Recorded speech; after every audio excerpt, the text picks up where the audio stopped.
Esto es, escuchamos y después juzgamos. El propósito de esta sección es entender qué es lo que busca la ciudadanía de su próximo Poder Judicial de la Federación. El día de hoy entrevistaremos a algunos de los académicos y opinólogos más referentes de la actualidad. Bueno, pues el día de hoy estamos con Javier Martín Reyes. Le vamos a hacer 5 preguntas sobre la reforma judicial y sobre el proceso de elección de personas juzgadoras de 2025. Javier, primera pregunta. ¿Qué te gusta de nuestro Poder Judicial de la Federación? ¿Con qué te quedarías? Si pudieras conservar algo del Poder Judicial, ¿qué sería eso que conservarías con la reforma? Mira, yo creo que hay algo que es importantísimo y hay que decirlo con toda claridad, y es que en México hemos sido muy malos para construir servicios profesionales de carrera de verdad, ¿no? O sea, cualquier persona que haya pasado por un trabajo en la administración pública, federal, estatal o trabajado en un municipio, sabe que ahí los cargos se dan por lealtades políticas, personales o familiares y no a partir de evaluaciones. Yo creo que la carrera judicial, como estaba estructurada antes de la reforma, tenía enormes pendientes, y ahí lo digo con toda claridad. Tuve el gusto, ¿no?, de asesorarte, dirigir esa muy buena tesis de maestría que tú hiciste, donde lo que mostrabas es que esos concursos tenían que ser mucho más abiertos de lo que eran. Pero sí creo que eso, la conformación de una carrera judicial, la creación de un sentido de identidad y de permanencia que es muy fuerte en el Poder Judicial, es algo que sí necesitaríamos, yo te diría, pues en todas las esferas de la actividad pública. Lo hemos logrado en muy pocos espacios. Uno de esos espacios es la carrera judicial, y creo que uno de los grandes retos es cómo le hacemos para que con este nuevo esquema de las cosas podamos seguir manteniendo ese sentido de identidad, ese sentido de pertenencia, la importancia de las evaluaciones, que de nueva cuenta podrían mejorar mucho, pero creo que sí son importantes, ¿no? Eh, por el contrario, ¿qué sí le cambiarías? ¿Qué mejorarías del Poder Judicial de la Federación? ¿Qué te gustaría ver en esta renovación del Poder Judicial? Si pudieras adicionarle algo a este Poder, ¿qué le cambiarías, Martín? Yo creo que uno de los grandes problemas que tenemos, hombre, en los poderes judiciales y en la profesión jurídica en general, yo te diría, es el excesivo formalismo que todavía impera, ¿no? Y yo sé que por formalismo podemos entender muchas cosas, pero para mí el formalismo que es pernicioso y que hace que todavía la judicatura, las judicaturas no necesariamente estén tan cerca de la gente, es esa visión del derecho que piensa en las normas en abstracto, que no le importa el contexto específico donde están operando las normas y donde no vemos al derecho como una herramienta para resolver problemas de personas de carne y hueso. Yo creo que ese es un chip que tenemos que cambiar en general.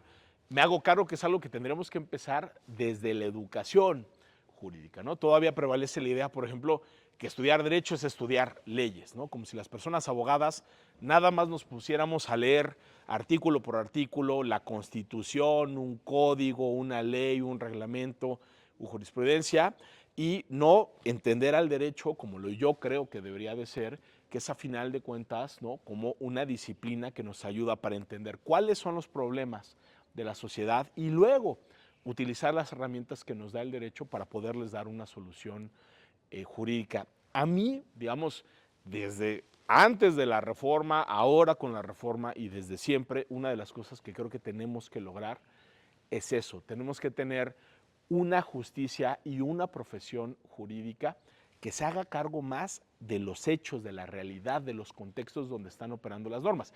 Eso no quiere decir que no importe el texto de la Constitución, de las leyes o los reglamentos. Es obvio que las personas abogadas tenemos que saber interpretar esas disposiciones, pero también tendremos que hacernos cargo de que esas normas se aplican a contextos específicos y que a final de cuentas lo que queremos es eso, resolver problemas, garantizar derechos, es decir, que el derecho cumpla con esa función social que está llamado a realizar y que por desgracia yo creo que no hemos logrado en México, y ahí sí nos falta muchísimo, ¿no?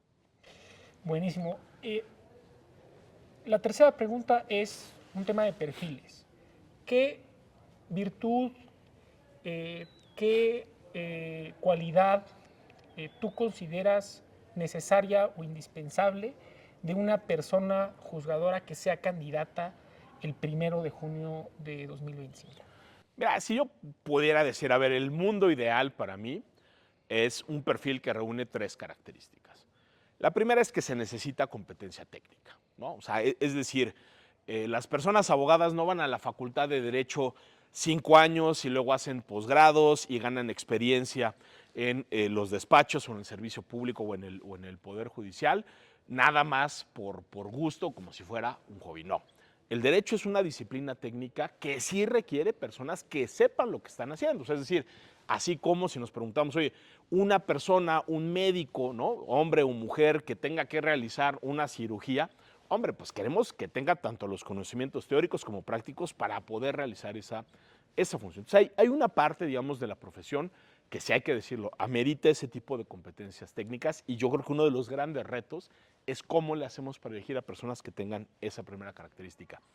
Segundo, necesitamos a personas que tengan imparcialidad respecto de cualquier tipo de poder, ¿no? O sea, es decir, tan cuestionables son esos perfiles que son cercanísimos a los partidos políticos o a los actores políticos y que cuando lleguen a su cargo van a tener esas presiones y esa tentación de decir, caray, yo le debo el cargo a estos actores políticos. Bueno, tan problemático es eso como también quien pueda depender de otro tipo de interés, como podrían ser, por ejemplo, los grandes intereses económicos de este país, ¿no? Entonces, yo diría, el buen árbitro, tanto en el fútbol como en el derecho, es aquel que aplica con imparcialidad las reglas del juego.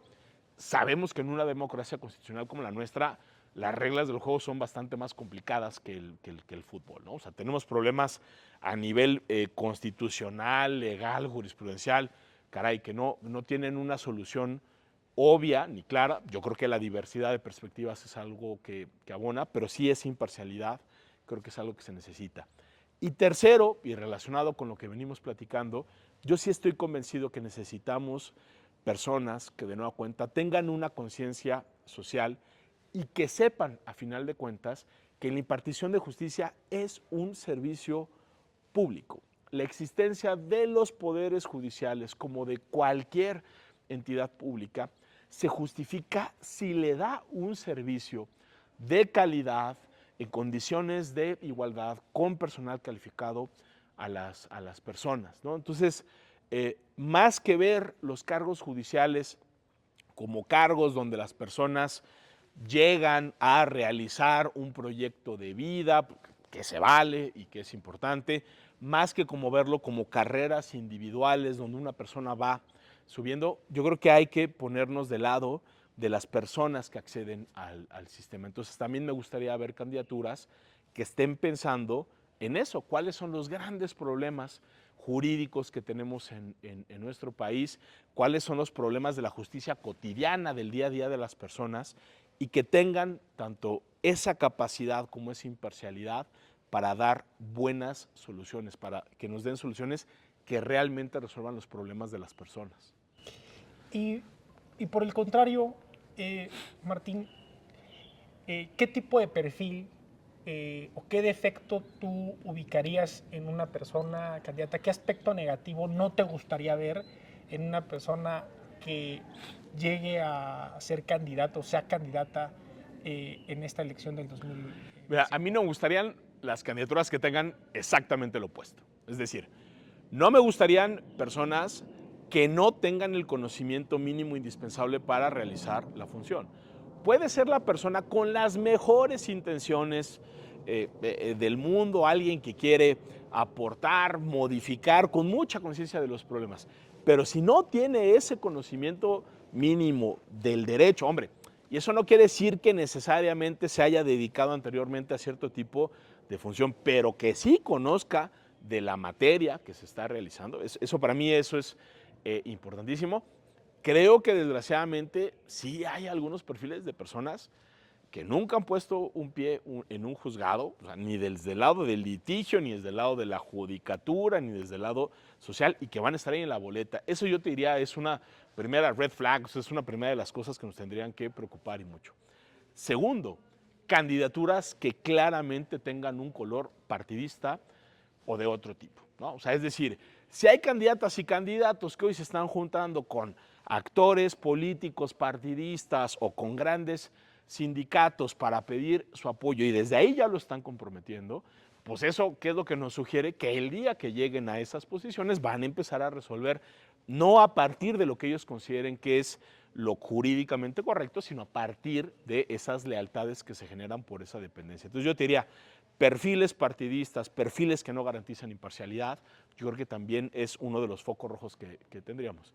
Y también como tercer elemento, yo te diría, creo que no necesitamos más personas que crean que el derecho es solo técnica, ¿no? Y que, así como decíamos anteriormente, nada más leyendo, ¿no?, lo que se diga en la Constitución, las leyes y los reglamentos, sirve para resolver los casos sin hacernos cargo de ese contexto. A mí no me gustaría ver, ¿no?, electas a personas que no tengan esa vocación de servicio público, que no tengan esa conciencia social. Para mí eso serían las tres cosas que habría que evitar ya en términos de la elección, ¿no? Y finalmente, Martín, una vez implementada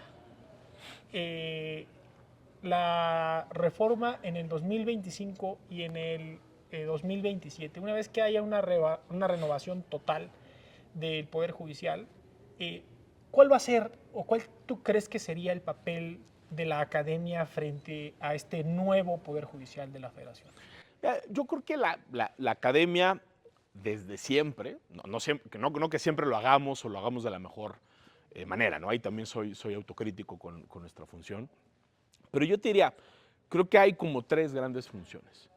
Hay una primera que es descriptiva, ¿no? O sea, es decir, a la academia lo que nos toca es tratar de explicar los fenómenos jurídicos. ¿Qué es lo que está pasando? ¿Qué es lo que pasaba antes de la reforma? ¿Qué es lo que está cambiando? ¿Cómo va a empezar a funcionar el Poder Judicial? Yo creo que eso es algo que tenemos que hacer. Y a mí me da mucho gusto que ya haya muchas iniciativas, ¿no?, que estén tratando de eso. Primero, de explicar esa realidad, ¿no? Segundo, yo creo que desde siempre, no siempre lo hemos hecho, no siempre con la intensidad que se ameritaría, pero tenemos que ser también críticos de lo que está sucediendo. No porque nos toque criticar por criticar, sino porque también una de las funciones de una academia es decir lo que está pasando y después contrastar esa realidad con algunos parámetros normativos que tenemos sobre lo que creemos que tendría que ser el sistema de justicia o cualquier otro fenómeno jurídico. Y tercero, sobre todo yo te diría, en instituciones públicas como la UNAM, como el Instituto de Investigaciones Jurídicas, yo creo que también tenemos que hacer mucha investigación aplicada. La parte teórica, la parte dogmática, la parte descriptiva, por supuesto que es importante, pero creo que la existencia de este tipo de instituciones también se justifica si podemos aportar y colaborar directamente en la resolución de los grandes problemas nacionales. Eso incluso lo dice la propia normativa de la universidad, y yo estoy seguro, ¿no?, que si hay vocación de mejorar los muchísimos pendientes que tiene tanto el sistema de justicia a nivel federal como a nivel local, habrá una enorme cantidad de personas académicas, hombre, de aquí del instituto, de otras entidades de la UNAM, de otras instituciones en la Ciudad de México, afuera de la Ciudad de México, que sí estaríamos dispuestos a poder trabajar para mejorar ese sistema, ¿no? Entonces yo te diría esas tres cosas: describir, analizar críticamente, pero al mismo tiempo también aportar y colaborar en la resolución de estos grandes problemas, ¿no? Pues Javier, esas eran las 5 preguntas que teníamos. Muchísimas gracias por responder. Al contrario, señor, pues un gusto estar aquí con usted, ¿eh?